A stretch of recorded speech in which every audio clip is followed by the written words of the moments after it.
नमस्कार, आप देख रहे हैं न्यूज़ इंडिया 22। मैं हूं रविंद्र कुमार और आज हम पहुंचे हैं रोहतक, जहां आप देख रहे हैं काफ़ी संख्या में रिटायर कर्मचारी पहुंचे हैं हरियाणा प्रदेश से, और जानेंगे आज क्या क्या मुद्दे हैं इस कन्वेंशन के, इस मीटिंग के।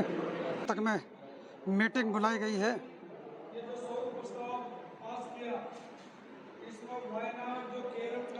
बाढ़ आई थी या कहीं और भी इसी प्रकार के भूकंप ऐसा आया है, हमारे संगठन ने उनकी मदद की। हम बात करेंगे प्रदेश अध्यक्ष साहब से। तो साथी बोलते हुए इस वायनाड के बारे में हमारे साथ आज ये जो रिटायर कर्मचारी संघ हरियाणा की मीटिंग रखी गई है रोहतक में, किन किन मुद्दों को लेकर रखी गई है, सर से बात करेंगे। सर नमस्कार।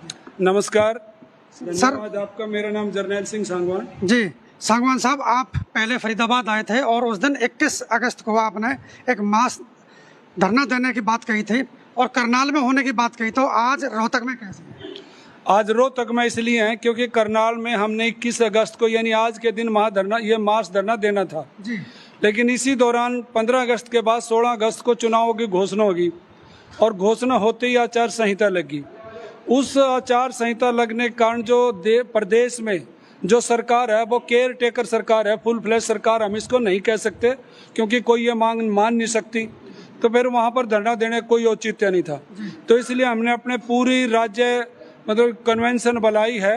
इस कन्वेंशन में वर्तमान हालात में रिटायर कर्मचारी संघ क्या करेगा, इन विधानसभा के चुनाव में हमारी क्या भूमिका होगी, आज हम ये सारी बातें आपस में डिस्कस करेंगे। मुद्दे क्या क्या रखे गए हैं? मुद्दे तो यही रखे गए हैं कि वर्तमान में ये जो विधानसभा चुनाव होने जा रहे हैं, क्योंकि चुनाव से पहले इन्होंने जो घोषणा पत्र जारी किए थे सरकार ने, उन घोषणा पत्र में एक भी बात हमारी मानी नहीं, और यहाँ तक कि बार बार भी पत्र लिखने के बावजूद एक बार भी इन्होंने बातचीत के लिए हमने नहीं बुलाया। पिछले दिनों भी हमने 12 जुलाई को पूरे प्रदेश में धरने दिए डिस्ट्रिक्ट हेडक्वार्टर पर और ज्ञापन भेजा। जब हमारे ज्ञापन पर यह सरकार कोई बात ही नहीं कर रही, तो आज इस कन्वेंशन हम यही विचार करेंगे कि आगे हमारी क्या भूमिका होनी चाहिए, क्योंकि संविधान है, संविधान के तहत हमारी एक नागरिक की भूमिका है और नागरिक के तौर पर हम अपना क्या निर्णय हमारा हो। क्योंकि पिछली बार भी हमने निर्णय लिया था, क्योंकि बीजेपी सरकार जो केंद्र सरकार है उसने लोगों के ऊपर दमन नहीं किया है, हमारी अभिव्यक्ति की आज़ादी इसको बंद किया है इन्होंने, और ऐसे काले कानून लेकर, चाहे किसानों को लेकर हो, जो हमारे रोजगार को लेकर हो, ये कौशल रोजगार हो गया, या ये जो 4 लेबर कोड हो, हाँ 4 लेबर कोड हो, ये भारतीय न्याय संहिता को लेकर आए हैं, या भूमि अधिग्रहण हो, तो ये सारी की सारी बातें जनता के खिलाफ हैं। और बल्कि यहाँ तो ये भी देख रहे हैं हम, पूरे देश में जो महिलाओं के साथ हालात हो रहे हैं, बड़ी चिंताजनक स्थिति है।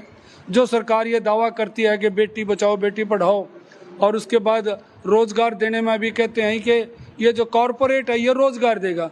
कॉरपोरेट ने अभी अंबानी ने इसी दौरान 42,000 रोजगार खत्म कर दिए। इसी प्रकार जो और कॉरपोरेट रोजगार खत्म कर रहे हैं केवल अपने मुनाफे के लिए। तो आज हम अपनी इस कन्वेंशन में यही विचार करेंगे कि वर्तमान में जो राजनीतिक हालात है, बीजेपी या इंडिया अलायंस या जो दूसरी पॉलिटिकल पार्टी हैं, उनका रोल और बीजेपी का रोल, इसके ऊपर डिस्कस करके फिर हम आगे अपने साथियों से आह्वान करेंगे भाई इसमें हमारी भूमिका क्या हो।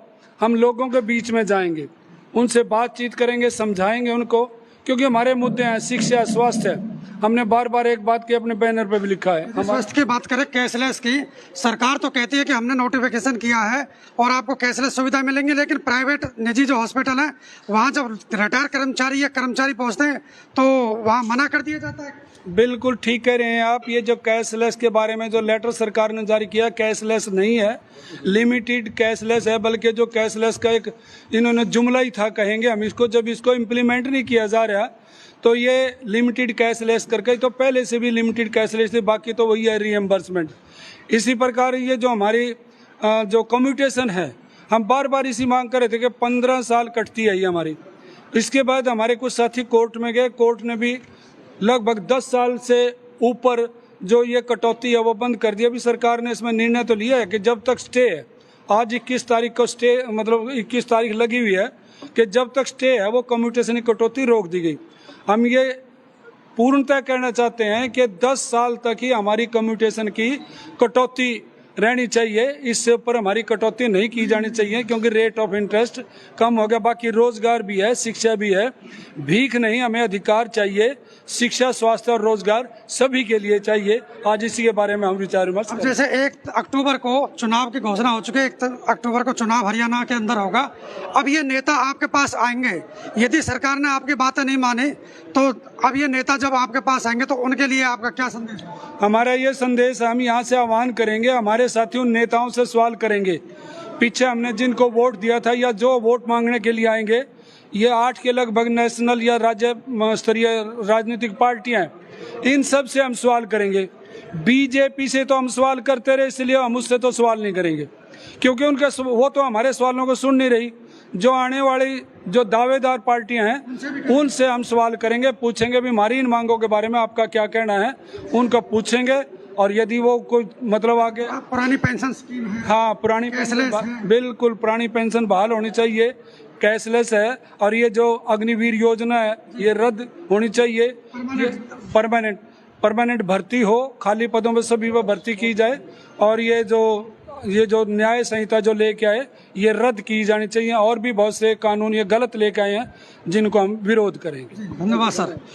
ये देखिए, ये थे हमारे साथ हरियाणा रिटायर्ड कर्मचारी संघ के प्रदेश प्रधान, और इन्होंने बताया काफ़ी मुद्दे हैं इनके। कैशलेस मेडिकल सुविधा है, पुरानी पेंशन है, और जो ये अग्निवीर योजना है उसको रद्द करने की बात है। अब सरकार इनके दरवाजे है, इनके द्वार पर खड़ी है। नेता अब इन रिटायर कर्मचारियों के पास आएंगे वोट मांगने के लिए, और यदि ये सरकार और नेता इनकी तरफ ध्यान नहीं देते तो जाहिर सी बात है 1 अक्टूबर को चुनाव है, और ये फिर अपने मत से जवाब देंगे, संदेश देंगे। तो सरकार को इनकी तरफ सोचना चाहिए, इनकी समस्याओं का समाधान निकालना चाहिए। आप देख रहे हैं रोहतक से न्यूज़ इंडिया 22, मैं हूं रविंद्र कुमार। नमस्कार, धन्यवाद।